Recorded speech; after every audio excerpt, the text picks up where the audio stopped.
God's first reaction towards your prayer is scattering your enemies. Hallelujah. హల్లెలూయా. మన ప్రార్థనలకు దేవుని యొక్క ప్రతిస్పందన, మొట్టమొదటి ప్రతిస్పందన ఏంటంటే శత్రువులను చెదరగొట్టడం.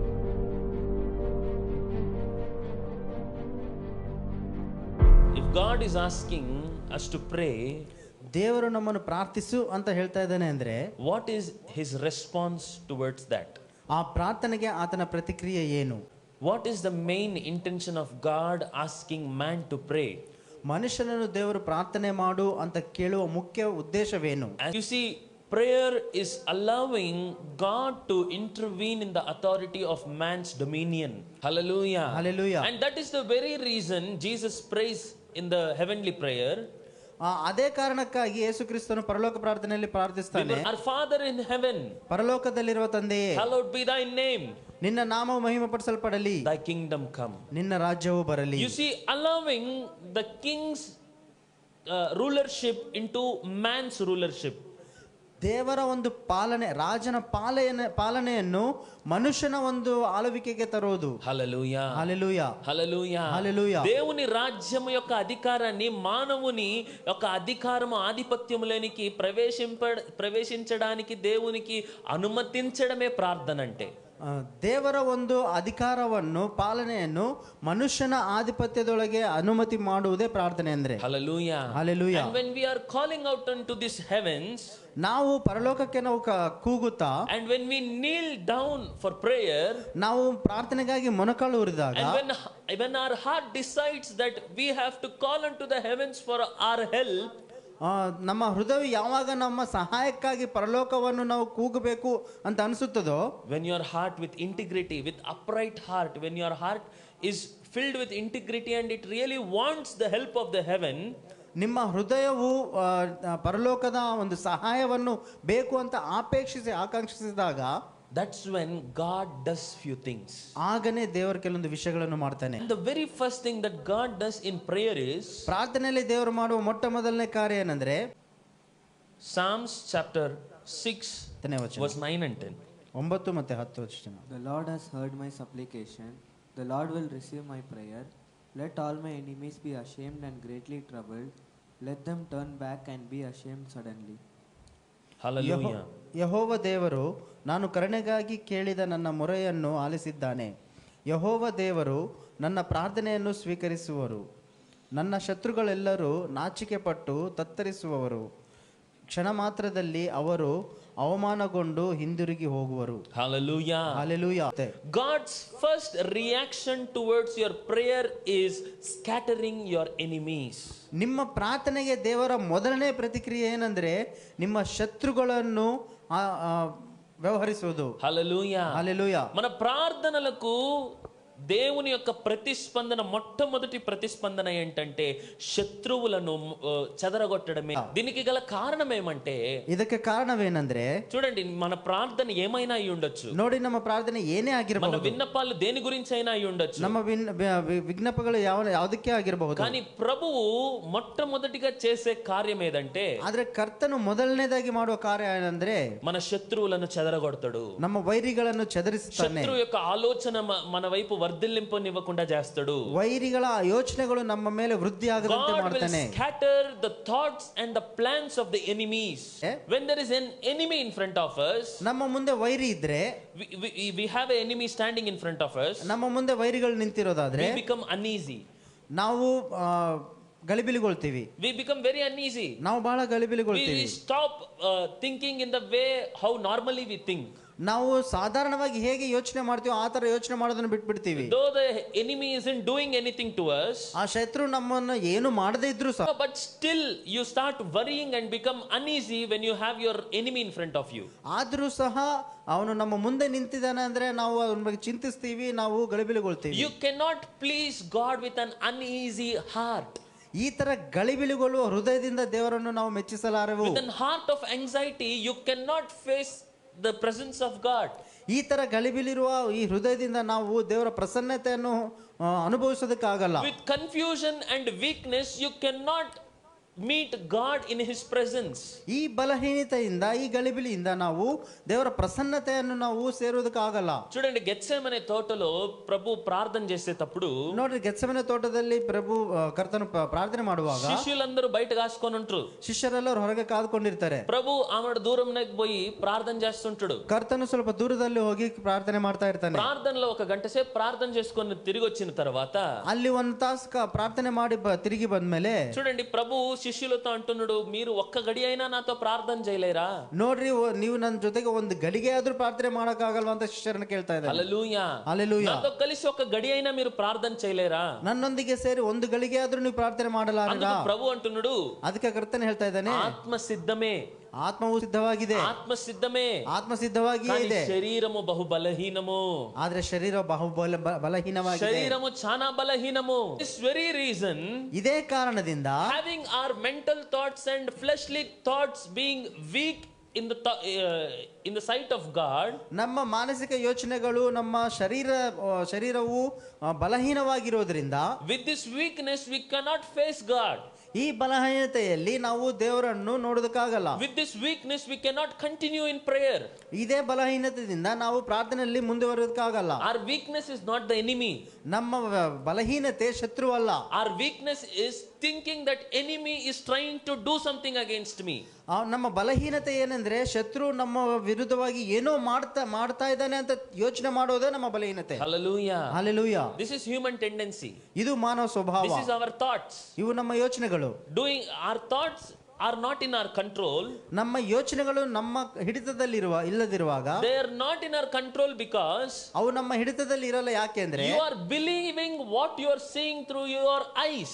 ನೀವು ನಿಮ್ಮ ಕಣ್ಣಿನಿಂದ ನೋಡಿರೋದನ್ನೇ ನಂಬ್ತಾ ಇದ್ದೀರಿ. Because you are seeing your enemy in front of your eyes. ಯಾಕಂದ್ರೆ ನಿಮ್ಮ ಕಣ್ಣೆದುರಿಗೆ ನಿಮ್ಮ ಶತ್ರು ಇರೋದ್ರಿಂದ you are not ready to believe the God who is not seen in front of you.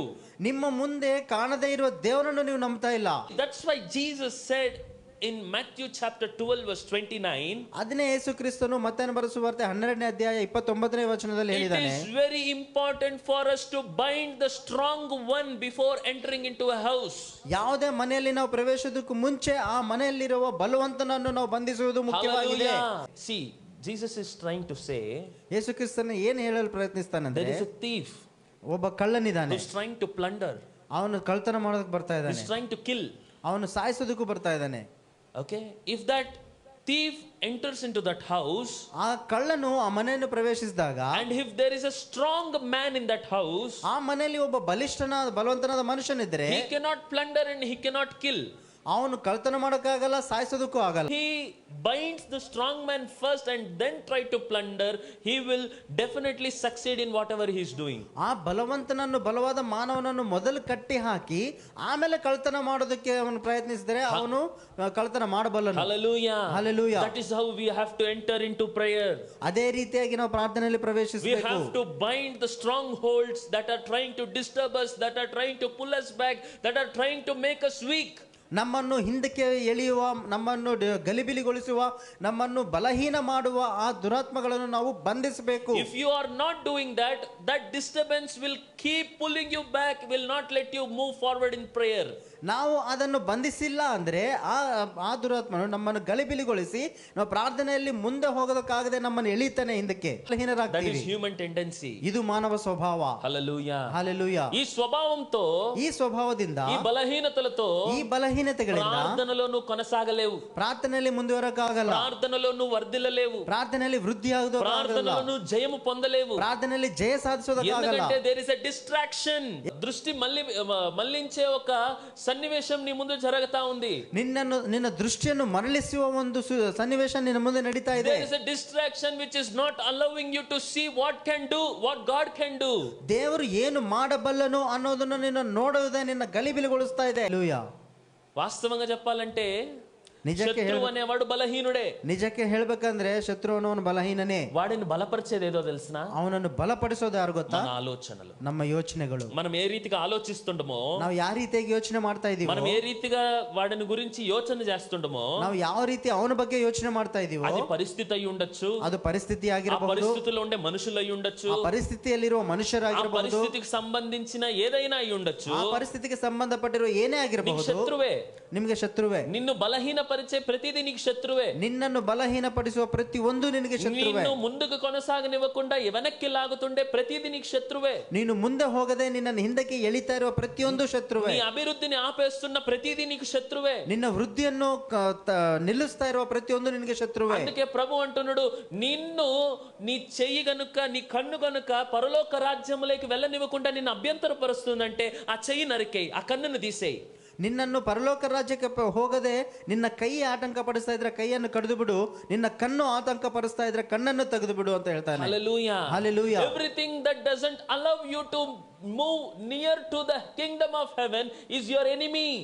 ದೇವರ ರಾಜ್ಯಕ್ಕೆ ಸಮೀಪವಾಗಿ ನಾವು ಹೋಗೋದಕ್ಕೆ ನಮಗೆ ಏನು ತಡೆ ಕಳಿಸಿದ್ರು ಕೂಡ ಅದು ನಮ್ಮ ಶತ್ರುವೇ. You see, Bible says Bible ಏನು ಹೇಳ್ತಂದ್ರೆ your own flesh and blood is your enemy. ನಿಮ್ಮ ಸ್ವಂತ ಶರೀರವೇ ನಿಮ್ಮ ಶತ್ರುವಾಗಿದೆ. Hallelujah. Hallelujah. You know what Apostle Paul says? ಅಪೊಸ್ತಲನಾದ ಪೌಲನು ಏನು ಹೇಳ್ತಾನೆ ಗೊತ್ತಾ? Kill your flesh with spirit. ನಿನ್ನ ಶರೀರವನ್ನು ಆತ್ಮದಿಂದ ಸಾಯಿಸು. Hallelujah. Hallelujah. Kill your flesh with your spirit. ನಿನ್ನ ಶರೀರವನ್ನು ನಿನ್ನ ಆತ್ಮದಿಂದ ಸಾಯಿಸು. Though it is your own body, ಅದು ನಿನ್ನ ಸ್ವಂತ ಶರೀರವೇ ಆಗಿದ್ರು ಕೂಡ, until that body is not crushed and disciplined according to the spirit, ಆ ಶರೀರವು ಜಜ್ಜಿಸಲ್ಪಟ್ಟು ಆತ್ಮಾನುಸಾರವಾಗಿ ಶಿಸ್ತುವಾಗಿ ಬರಲಿಲ್ಲ ಅಂದ್ರೆ, until this flesh and blood isn't going through sufferings, ಈ ಶರೀರವು ಶ್ರಮೆಗಳಲ್ಲಿ ಹೋಗದೆ ಹೋದ್ರೆ it is impossible to reach near to this kingdom of God. ದೇವರ ರಾಜ್ಯಕ್ಕೆ ಸಮೀಪವಾಗುವುದು ಅಸಾಧ್ಯವಾಗಿದೆ. Hallelujah. Everything that tries to stop you from doing the will of God is your enemy. ದೇವರ ಚಿತ್ತವನ್ನು ಮಾಡುವುದಕ್ಕೆ ಏನು ನಿಮ್ಮನ್ನು ನಿಲ್ಲಿಸುತ್ತದೋ, ತಡೆಗೊಳಿಸುತ್ತದೋ ಅದು ನಿಮ್ಮ ಶತ್ರುವಾಗಿದೆ. యేసు ప్రభు అంటున్నాడు, ఈ చెయ్యి గనుక మిమ్మల్ని అభ్యంతరపరిచిందా, ఈ కన్ను గనుక మిమ్మల్ని అభ్యంతరపరిచిందా, దాన్ని తీసేయి. ఈ దేహం మొత్తము అగ్నిలో కాలిపోవడం కంటే నువ్వు ఒక చెయ్యి లేకుండా ఒక కన్ను లేకుండా దేవుని రాజ్యానికి ప్రవేశించడం ఎంతో మేలు. హల్లెలూయా. You know, basic human tendency is kneeling down for prayer only when there is a trouble in our life. ಮಾನವನ ಸಾಧಾರಣ ಸ್ವಭಾವ ಏನಂದ್ರೆ, ನಮಗೆ ನಮ್ಮ ಜೀವನದಲ್ಲಿ ಶ್ರಮೆಗಳು ಕಷ್ಟಗಳು ಇದ್ದಾಗೆ ಮೊಣಕಾಲು ಊರ್ತೀವಿ. It is only when you are facing a great tribulation our knees go down for prayer.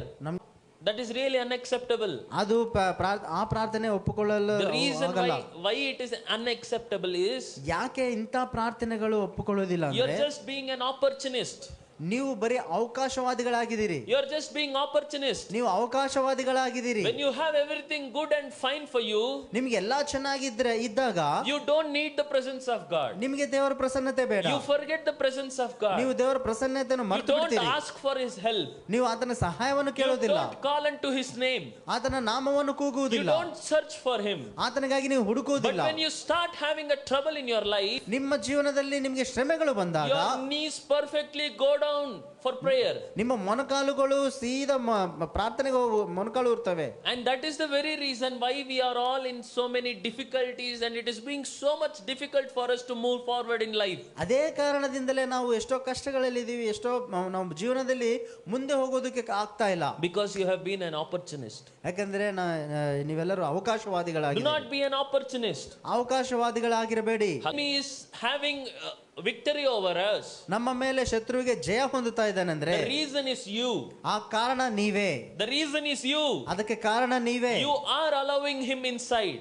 ನೀವು ಅವನನ್ನು ಒಳಗಡೆ You are ಅನುಮತಿಸ್ತಾ ಇದ್ದೀರಿ. letting him come inside. ಅವನು ಒಳಗೆ ಬರೋದಕ್ಕೆ ನೀವು ಅನುಮತಿಸ್ತಾ ಇದ್ದೀರಿ. వాక్యం సెలవిస్తుంది. ಆದ್ರೆ ವಾಕ್ಯ ಹೇಳ್ತಾ ಇದೆ. వాక్యం సెలవిస్తుంది. ವಾಕ್ಯ ಹೇಳ್ತಾ ಇದೆ. ప్రార్థనలయందు దేవుడు మన శత్రువులను చెదరగొడతాడు. ಪ್ರಾರ್ಥನೆಯಲ್ಲಿ ದೇವರು ನಮ್ಮ ಶತ್ರುಗಳನ್ನು చెదరిస్తాನೆ. మొట్టమొదటిగా దేవుడు చేసే పని మన శత్రువులను చెదరగొట్టడమే. ದೇವರು ಮೊದಲನೇದಾಗಿ ಮಾಡುವ ಕೆಲಸ ನಮ್ಮ ಶತ್ರುಗಳನ್ನು చెదరిಸುವುದೇ. ఎందుకు శత్రువుని చెదరగొడుతున్నాడంటే, ಯಾಕೆ ಶತ್ರುಗಳನ್ನು చెదరిಸ್ತಾ ಇದ್ದಾನೆಂದ್ರೆ, నీవు ధైర్యము పొందాలని, ನೀವು ಧೈರ್ಯ ಹೊಂದಬೇಕು ಅಂತ ಹೇಳಿ, నీవు బలం పొందాలని. ನೀವು ಬಲ ಹೊಂದಬೇಕು ಅಂತ ಹೇಳಿ. శత్రువు గనుక నీ ఎదుట నిలిచి ఉన్నాడంటే నువ్వు బలవంతునిగా నువ్వు నిలబడలేవు. ಶತ್ರು ನಿನ್ನ ಮುಂದೆ ಬಂದು ನಿಂತ ಅಂದ್ರೆ ನೀನು ಬಲವಂತನಾಗಿ ನಿಲ್ಲಕ್ಕಾಗಲ್ಲ. You know, Peter had asked God, can I walk on the water? ಪೇತ್ರನು ದೇವರ ಯೇಸು ಕ್ರಿಸ್ತನನ್ನು ಕೇಳಿದ, ನಾನು ನೀರಿನ ಮೇಲೆ ನಡಿಲ್ಲ ಅಂತ. A simple prayer. ಸಣ್ಣ ಪ್ರಾರ್ಥನೆ, A simple prayer. ಒಂದು ಸಾಧಾರಣ ಪ್ರಾರ್ಥನೆ. Peter is asking God, can I walk on water? ಪೇತ್ರನು ದೇವರನ್ನು ಕೇಳ್ತಾ ಇದ್ದಾನೆ, ನಾನು ನೀರ ಮೇಲೆ ನಡಿಲ್ಲ, I want to walk on water. ನಾನು ನೀರ ಮೇಲೆ ನಡಿಬೇಕು. And he takes the first step.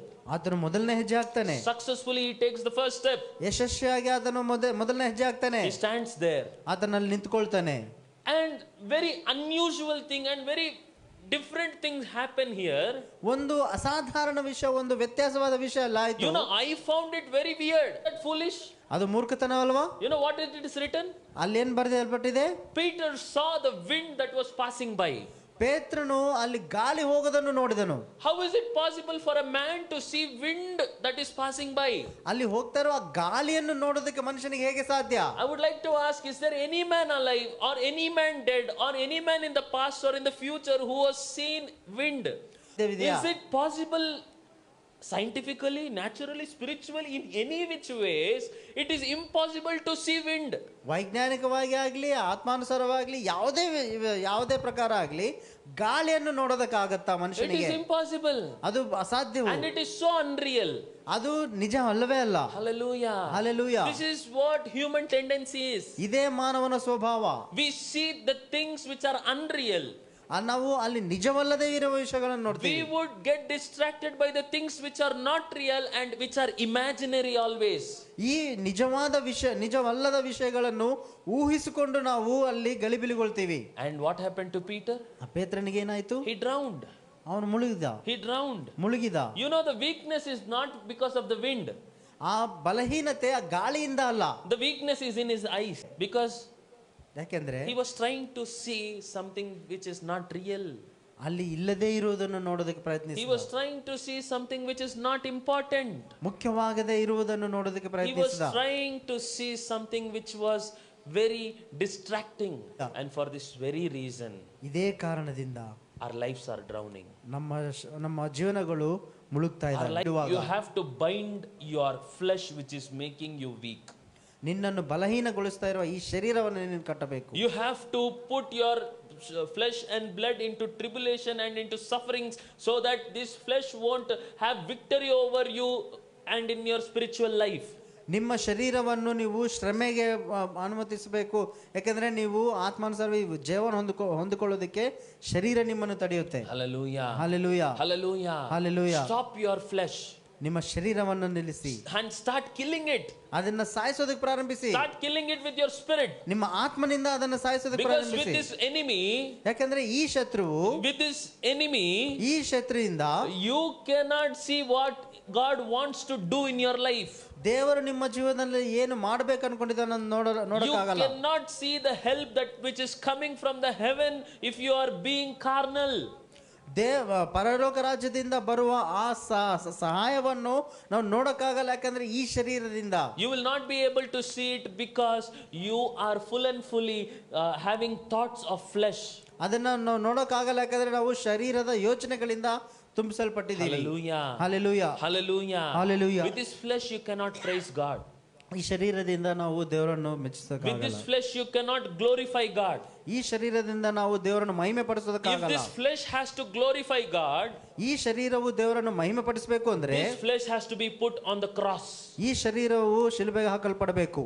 As it is written, ಅದು ಬರೆಯಲ್ಪಟ್ಟಿದೆ. you are beaten on the cross along with Christ. ನೀವು ಕ್ರಿಸ್ತನೊಂದಿಗೆ ಶಿಲುಬೆಗೆ ಹಾಕಲ್ಪಟ್ಟಿದ್ದೀರಿ. Hallelujah. Your Hallelujah. flesh and blood has to be put on cross along with Christ. ನಿಮ್ಮ ಶರೀರವು ಯೇಸು ಕ್ರಿಸ್ತನೊಂದಿಗೆ ಶಿಲುಬೆಗೆ And ಹಾಕಲ್ಪಡಬೇಕು. if this body isn't on the cross, your spirit doesn't grow. ಈ ಶರೀರವು ಶಿಲುಬೆಗೆ ಹಾಕಲ್ಪಡುವವರೆಗೂ ನಿಮ್ಮ ಆತ್ಮ ಬೆಳೆಯುವುದಿಲ್ಲ. Hallelujah. Hallelujah. If this enemy isn't on the cross, your spirit cannot pray and he cannot continue in prayer any time. ಈ ಶರೀರವು ಶಿಲುಬೆಯಲ್ಲಿ ಹಾಕಲ್ಪಡುವವರೆಗೂ ನಮ್ಮ ಆತ್ಮವು ಪ್ರಾರ್ಥನೆ ಮುಂದುವರಿಸೋದಕ್ಕಾಗಲ್ಲ. That's why Jesus is saying, spirit is ready and the flesh is making you weak. ಅದಕ್ಕೆ ಯೇಸು ಕ್ರಿಸ್ತನು ಹೇಳ್ತಾ ಇದ್ದಾನೆ, ಆತ್ಮವು ಸಿದ್ಧವಾಗಿದೆ, ಶರೀರವು ಬಲಹೀನಗೊಳಿಸ್ತಾ Put ಇದೆ. this body on the cross along with Christ. ಈ ಶರೀರವನ್ನು ಕ್ರಿಸ್ತನೊಂದಿಗೆ ಶಿಲುಬೆಗೆ ಹಾಕಿರಿ. You cannot please God with your flesh and blood. ನಿಮ್ಮ ಶರೀರದಿಂದ ನೀವು ದೇವರನ್ನು ಮೆಚ್ಚಿಸುವುದಕ್ಕಾಗಲ್ಲ. You cannot attract heaven with your flesh and blood. ನಿಮ್ಮ ಶರೀರ ರಕ್ತ ಮಾಂಸಗಳಿಂದ ಪರಲೋಕ ರಾಜ್ಯವನ್ನು ಆಕರ್ಷಿಸಲಾಗುವುದಿಲ್ಲ. Heaven responds to its own language of spirit. ಆ ಪರಲೋಕ ರಾಜ್ಯವು ತನ್ನ ಆತ್ಮಗೆ ಪ್ರತಿಕ್ರಿಯೆಗೊಳಿಸುತ್ತೆ. Hallelujah. Hallelujah. Heaven responds to its own dominion. ಪರಲೋಕವು ತನ್ನ ಅಧಿಕಾರಕ್ಕೆ ಮಾತ್ರ Heaven ಪ್ರತಿಕ್ರಿಯೆಗೊಳ್ಳುತ್ತೆ. responds to what belongs to it. ಪರಲೋಕ ರಾಜ್ಯಕ್ಕೆ ಏನು ಸಂಬಂಧಪಟ್ಟಿರುತ್ತೋ ಅದಕ್ಕೆ ಮಾತ್ರ ಪ್ರತಿಕ್ರಿಯಿಸುತ್ತೆ. Hallelujah. Hallelujah. And if you are not ready to speak the language of heaven, heaven will never understand what you want. ಪರಲೋಕ ರಾಜ್ಯದ ಭಾಷೆಯನ್ನು ಮಾತಾಡೋದಕ್ಕೆ ನಿಮ್ ಕೈಲಿ ಆಗಿಲ್ಲ ಅಂದ್ರೆ ನಿಮಗೆ ಏನು ಬೇಕು ಅಂತ ಪರಲೋಕ ರಾಜ್ಯಕ್ಕೆ ಅರ್ಥ That's why ಆಗೋದಿಲ್ಲ. I am requesting you all to put your body on the cross along with Christ and let it suffer, let it have tribulation, let it be in the suffering so that your spirit will start growing. ಅದಕ್ಕಾಗಿ ನಾನು ಹೇಳ್ತಾ ಇದ್ದೀನಿ, ನಿಮ್ಮ ಶರೀರವನ್ನು ಕ್ರಿಸ್ತನೊಂದಿಗೆ ಶಿಲುಬೆಗೆ ಹಾಕಿರಿ, ಅದು ಶ್ರಮೆ ಪಡಲಿ, ಅದು ಜಜ್ಜಲ್ಪಡಲಿ, ಆಗತಾನೆ ನಿಮ್ಮ ಆತ್ಮವು ವೃದ್ಧಿ ಆಗುತ್ತದೆ. Because with this body you have enmity. ಯಾಕೆಂದ್ರೆ ಈ ಶರೀರದೊಂದಿಗೆ ನಮಗೆ ಶತ್ರುತ್ವವಿದೆ. In Galatians chapter 5 it is written, this body has waged a war against the spirit. Your flesh is always at war. ನಿಮ್ಮ ಶರೀರವು ಯಾವಾಗಲೂ ಹೋರಾಟದಲ್ಲಿರುತ್ತೆ. Your spirit is trying to win a war. ನಿಮ್ಮ ಆತ್ಮವು ಹೋರಾಟವನ್ನು ಗೆಲ್ಲೋದಕ್ಕೆ ಪ್ರಯತ್ನಿಸ್ತಾ ಇದೆ. Not against the enemies which are seen into your eyes. ನಿಮ್ಮ spirit is trying to win over the enemy which is inside you. ಈ ಆತ್ಮವು ಯಾವ ಶತ್ರು ಮೇಲೆ ಜಯ ಹೊಂದಬೇಕಂತ ನೋಡ್ತಾ ಇದೆ ಅಂದ್ರೆ ನಿನ್ನೊಳಗೆ ಇರುವ ಒಂದು ಶರೀರದೊಳಗೆ. Hallelujah. Hallelujah. The weakness of this flesh. ಈ ಶರೀರದ ಬಲಹೀನತೆಗೆ. The weakness of this flesh. ಈ ಶರೀರದ ಬಲಹೀನತೆ. The spirit is trying to wage a war against the weakness of this flesh. ನಿಮ್ಮ ಆತ್ಮವು ನಿಮ್ಮ ಶರೀರದ ಬಲಹೀನತೆಯೊಂದಿಗೆ ಹೋರಾಡ್ತಾ ಇದೆ. Because ಯಾಕೆಂದ್ರೆ the spirit wants the word of God. ಈ ಆತ್ಮನಿಗೆ ದೇವರ ವಾಕ್ಯ ಬೇಕು. The spirit wants the heavens dominion. ಆತ್ಮಕ್ಕೆ ಪರಲೋಕ ರಾಜ್ಯದ ಅಧಿಕಾರ ಬೇಕು. The spirit wants its origin to process in this world. ప్రార్థనలో దేవుడు మన శత్రువులను ఏం చేస్తాడంట, చెదరగొడతాడంట. And when you are going on your knees, ನಾವು ಮೊಣಕಾಲೂರುವಾಗ, when you are going on your knees, ನಾವು ಮೊಣಕಾಲೂರುವಾಗ remember to call out for heaven. ಪರಲೋಕ ರಾಜ್ಯವನ್ನು ಕರೆಯೋದು ನೆನಪಿಟ್ಕೊಳ್ರಿ. You know why? ಯಾಕೆ ಗೊತ್ತಾ? You know why? ಯಾಕೆ ಗೊತ್ತಾ? You know, even Jesus himself is said, ಯೇಸು ಕ್ರಿಸ್ತನು ತಾನೇ ಹೇಳಿದಾನೆ, if I pray, ನಾನು ಪ್ರಾರ್ಥಿಸಿದ್ರೆ won't the heaven come with its army for me? ನನಗಾಗಿ ಪರಲೋಕ ರಾಜ್ಯವು ತನ್ನ ಸೈನ್ಯದೊಂದಿಗೆ ಬರಲ್ವಾ? Won't its army come in thousands? ಸಾವಿರರಷ್ಟು ಪರಲೋಕ ರಾಜ್ಯದ ಸೈನಿಕರು ಬರಲ್ವಾ? Won't my father send a legion of angels to protect me? ನನ್ನ ತಂದೆ ನನಗಾಗಿ ನನ್ನನ್ನು ಭದ್ರಪಡಿಸುವುದಕ್ಕಾಗಿ ಪರಲೋಕ ರಾಜ್ಯದ ಸೈನ್ಯವನ್ನು ಕಳಿಸಲ್ವಾ? Hallelujah. Hallelujah. Hallelujah. Hallelujah. You see, it is very important for us to understand in prayer, God sends heaven and its army to scatter our enemies. ನಾವು ಪ್ರಾರ್ಥನೆಯಲ್ಲಿರುವಾಗ ನಾವು ಅರ್ಥ ಮಾಡ್ಕೋಬೇಕಾಗಿದೆ ಏನಂದ್ರೆ, ದೇವರು ಪರಲೋಕ ರಾಜ್ಯದ ಸೈನ್ಯವನ್ನು ನಮ್ಮ ಶತ್ರುಗಳನ್ನು ಚೆದರಿಸುವುದಕ್ಕೆ ಕಳಿಸ್ತಾನೆ. Hallelujah. Hallelujah. Hallelujah. Hallelujah. Our enemies have to be scattered. ನಮ್ಮ ಶತ್ರುಗಳು ಚೆದರಿಸಲ್ಪಡಬೇಕು. So that you are not in weakness. ಆದ್ರಿಂದ ನಾವು ಬಲಹೀನತೆಯಲ್ಲಿ ಇರೋದಿಲ್ಲ. You shouldn't be distracted. ನಾವು ಗಲಿಬಿಲಿಗೊಳ್ಳಬಾರದು. You shouldn't be weak in the eyes of enemy. ಶತ್ರುವಿನ ದೃಷ್ಟಿಯಲ್ಲಿ ನಾವು ಬಲಹೀನರಾಗಿರಬಾರದು. You shouldn't be pulled back in your life. ನಮ್ಮ ಜೀವನದಲ್ಲಿ ನಾವು ಹಿಂದೆ ಎಳೆಯಲ್ಪಡಬಾರದು. That's the reason God wants to scatter your enemies. ಅದಕ್ಕಾಗಿಯೇ ದೇವರು ನಿಮ್ಮ ಶತ್ರುಗಳನ್ನು ಚೆದರಿಸಬೇಕಂತ You see, we have discussed about some 3 different enemies. ನಾವು ಮೂರು ವಿಧವಾದ ಶತ್ರುಗಳ ಬಗ್ಗೆ ನಾವು ಮಾತಾಡಿಕೊಂಡಿದ್ದೀವಿ. Situation being an enemy, ಪರಿಸ್ಥಿತಿ ಒಂದು ಶತ್ರು ಆಗಿರಬಹುದು, a person being an enemy, ಒಬ್ಬ ವ್ಯಕ್ತಿ ಒಬ್ಬ ಶತ್ರು ಆಗಿರಬಹುದು, you yourself being an enemy. ನೀವು ನಿಮಗಾಗಿ ನೀವೇ ಶತ್ರು ಆಗಿರ್ತೀರಿ. Hallelujah. Hallelujah. Hallelujah. Hallelujah. The day when you let your spirit win, ನಿಮ್ಮ ಆತ್ಮವು ಗೆಲ್ಲಬೇಕು ಅಂತ ನೀವು ಅನುಮತಿಸಿದಾಗ, the day when you let this enemy be put on the cross along with Christ, ಈ ಶತ್ರುವು ಕ್ರಿಸ್ತನೊಂದಿಗೆ ಶಿಲುಬೆಗೆ ಹಾಕಲ್ಪಡುವ ದಿನದಲ್ಲಿ, when you let your spirit win, ನಿಮ್ಮ ಆತ್ಮವನ್ನು ನೀವು ಗೆಲ್ಲುವಂತೆ ಮಾಡುವುದು, that's the day when you will please heaven. ಅದೇ ದಿನದಲ್ಲಿ ನೀವು ಪರಲೋಕ ರಾಜ್ಯವನ್ನು ಮೆಚ್ಚಿಸ್ತೀರಿ. Hallelujah. Hallelujah. That's the day when the Father is pleased by your prayers. ನಿಮ್ಮ ಪ್ರಾರ್ಥನೆಯಿಂದ ದೇವರನ್ನು ಮೆಚ್ಚಿಸುವ ದಿನ ಅದಾಗಿರುತ್ತೆ. That's the day when the heaven will open and it will say, this is my beloved son and I am well pleased in him.